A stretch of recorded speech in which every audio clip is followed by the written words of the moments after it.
নমস্কার বন্ধুরা, তাতাই মা বাবা ভ্লগে আপনাদের সকলকে স্বাগত জানিয়ে আমি আমার আজকের ভিডিওটি শুরু করছি। বিয়ে বাড়ি বলুন বা জন্মদিন বা যে কোনো অনুষ্ঠান বাড়িই হোক না কেন, মাছের মাথা দিয়ে মুগ ডাল এটি কিন্তু একটি অত্যন্ত জনপ্রিয় খাবার। আমার এই রেসিপিটি যদি আপনারা অ্যাকুরেট ফলো করে বাড়িতে চেষ্টা করার, তবে দেখবেন একদম অনুষ্ঠান বাড়ির স্বাদ আপনারা পাচ্ছেন। তো আমার রেসিপিটি আজকে শুরু করছি। আগের থেকে বলে রাখি, আমার রেসিপিটি ভালো লাগলে অবশ্যই লাইক, শেয়ার এবং কমেন্ট করবেন, আর চ্যানেলটি সাবস্ক্রাইব করে অল বাটন প্রেস করে দিবেন। তো বন্ধুরা, দেখতেই পাচ্ছেন আমি মাছের মাথা ধুয়ে ভালো মতন হলুদ লবণ মাখিয়ে রেখে দিয়েছি।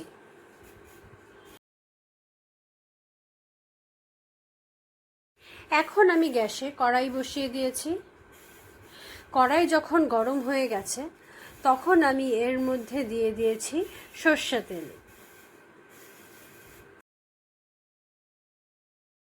তেল গরম হয়ে গিয়েছে, তাই এখন আমি এর মধ্যে ছেড়ে দিচ্ছি মাছের মাথা। মাছের মাথাগুলো খুব ভালো মতন তেলের মধ্যে ভেজে নিতে হবে, যাতে তার থেকে আষ্টে গন্ধ একদমই চলে যায়। আমি প্রথমে এক সাইড খুব ভালো মতন ভেজে নিয়েছি।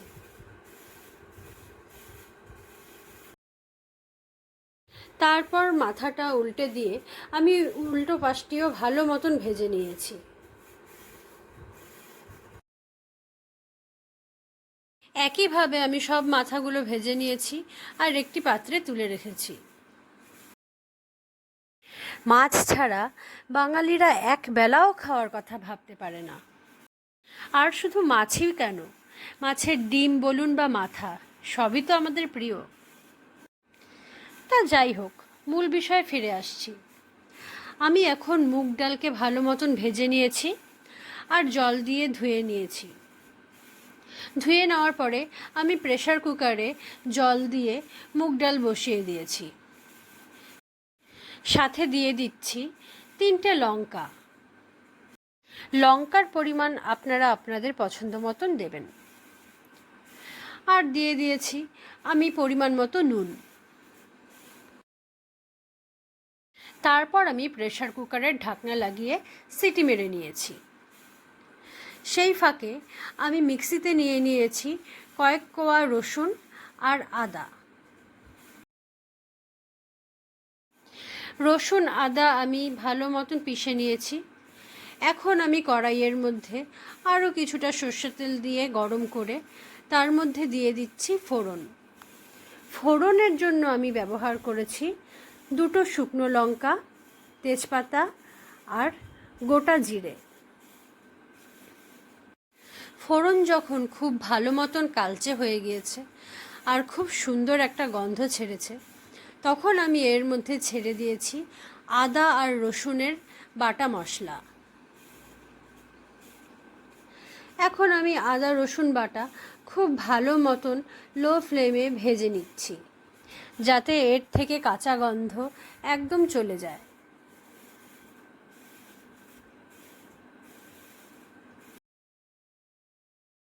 এই সময় অবশ্যই আঁচ আপনারা একদম সিমে রাখবেন, না হলে কিন্তু মশলা পুড়ে যাওয়ার সম্ভাবনা থাকে। যখন আপনারা বুঝবেন যে কাঁচা গন্ধ চলে গিয়েছে এবং আমার মশলাও খুব ভালো মতন ভাজা হয়ে গেছে, তখন আমি এর মধ্যে ছেড়ে দিয়েছি কুচিয়ে রাখা পেঁয়াজ।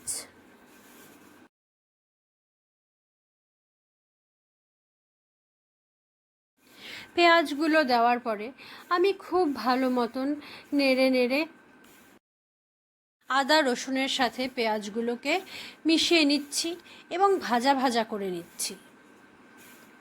দেখতেই পাচ্ছেন আমার পেঁয়াজ লালচে হয়ে গিয়েছে। এখন আমি এর মধ্যে ছেড়ে দিয়েছি টমেটো কুচি।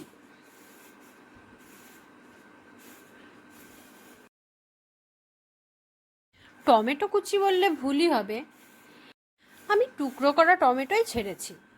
আপনারা চাইলে টুকরো টুকরো করেও ছাড়তে পারেন বা কুচি করেও ছাড়তে পারেন, সেটা আপনাদের পছন্দ অনুযায়ী।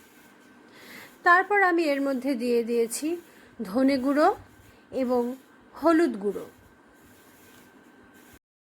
আর সাথে দিয়েছি সামান্য পরিমাণে নুন। এই পর্যায়ে কিন্তু আপনারা নুন একটু কমই ব্যবহার করবেন, কারণ ডাল সেদ্ধ করার সময়ই কিন্তু নুন দিয়ে দেওয়া হয়। আমি এর মধ্যে মাছের মাথাগুলোকে দিয়ে দিয়েছি আর মশলার সাথে একটু ভালো মতন মেখে নিয়েছি। মশলাগুলো যাতে মাথার মধ্যে ভালো মতন ঢুকতে পারে সেজন্য আমি মশলাতে দিয়ে দিয়েছি সামান্য পরিমাণে জল। মাথাসহ মশলা খুব ভালো মতন কষে গেছে। এখন আমি এর মধ্যে দিয়ে দিয়েছি সেদ্ধ করা ডাল। সেদ্ধ ডাল এখানে দেওয়ার পরে আমি খুন্তি দিয়ে খুব ভালো মতন মশলার সাথে ডালটিকে মিশিয়ে নিয়েছি।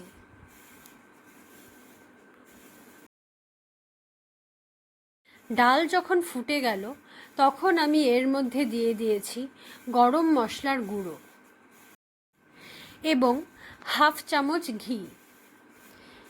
আপনারা চাইলে ঘিটা নাও ব্যবহার করতে পারেন, যদি আপনাদের ঘিয়ের গন্ধ এর মধ্যে ভালো না লাগে তবেই, কিন্তু আমার মনে হয় ঘিটা দিলে গন্ধটা খুব সুন্দর ফুটে ওঠে।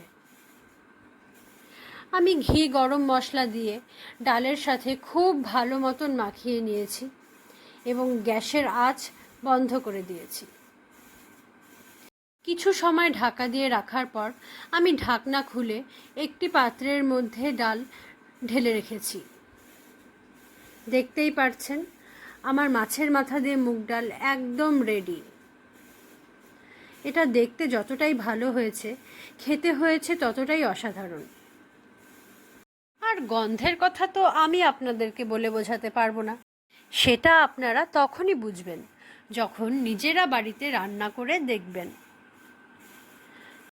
তো বন্ধুরা, আশা করি আমার ভিডিওটি আপনাদের সকলের খুব ভালো লাগলো। তাহলে আজকের মতন আমি আমার ভিডিওটি এখানেই শেষ করছি। আবার দেখা হচ্ছে পরের ভিডিওতে। নমস্কার।